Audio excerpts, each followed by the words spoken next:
So ngayon, marami nang nagreklamo, mga journalist, mga broadcaster, tungkol dito sa mga nangyayari. Alam nyo na, bakit? Kaya hindi natin maitatago ang katotohanan.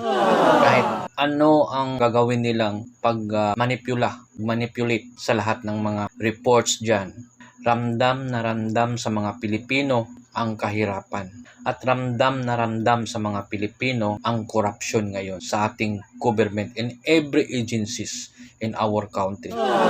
Iba talaga yung kay Digong, guys, no? Yung passport ginawang 10 years, yung driver license ginawang 10 years, at saka malaking tulong sa atin yung national ID.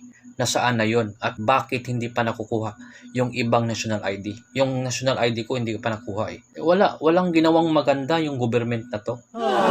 Kaya kahit ano ang gagawin ninyo na pabanguhin ang pangalang Marcos, wala. Kasi wala kami nakikitang pagbabago. Presyo nga lang ng bigas, hindi nagawang na-decrease, na pinaka-basic lang yun. Diba? Kay Digo nga, wala pang kita yung government. Kakaupo pa lang, nagbabaan na lahat yung presyo. At during his term, outgoing na siya. Free rides yung mga Pilipino. Yung mga OFW, VIP pa, doon sa mga hotels. At libre yun. Libre pagkain, libre accommodation. Kaya kung i-compare mo Duterte at saka Marcos, wala. Mas worse to. Sa totoo lang. Kaya kahit anong gagawin ninyo, pabanguhin ang pangalang Marcos, lumalabas pa rin yung baho.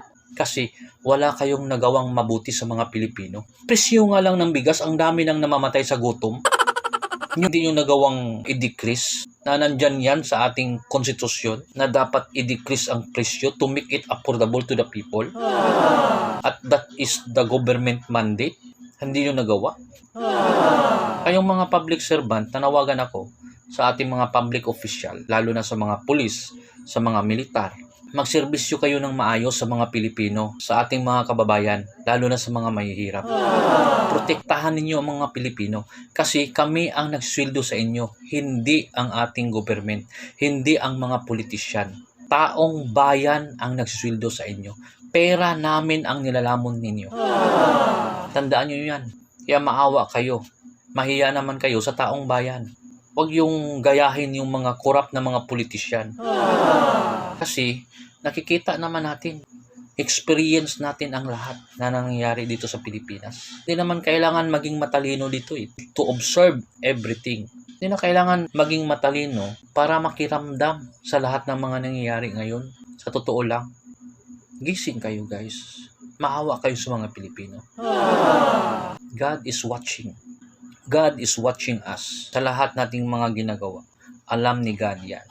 At during that time na tayo ay mawala na sa mundo, questionin kayo kung ano yung ginagawa ninyo sa country natin. Kung ano yung ginagawa ninyo dito sa mundo.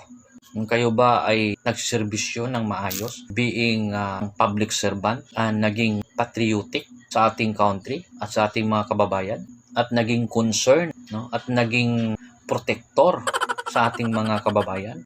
Naprotektahan ba ng maayos yung mga inosenteng tao, yung mga mahihirap, yung ating mga kababayan? Halos araw-araw may nakuha tayong reports, may namatay na mga inosenteng tao, dinukutan, hinold up, ninakawan, ni-rape. Maawa kayo, guys. Kasi we are living in this world temporarily. Kaya gawin ninyo ang tama.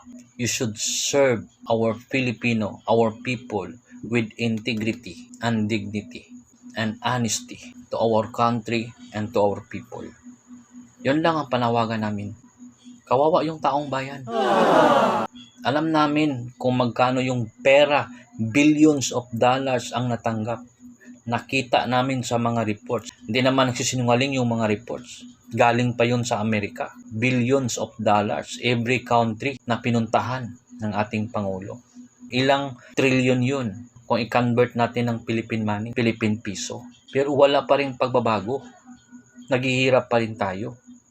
At wala tayong nakikitang transparency sa pera na natanggap, na nakuha ng ating Pangulo. Yan po ay dapat questionin ng ating pamahalaan.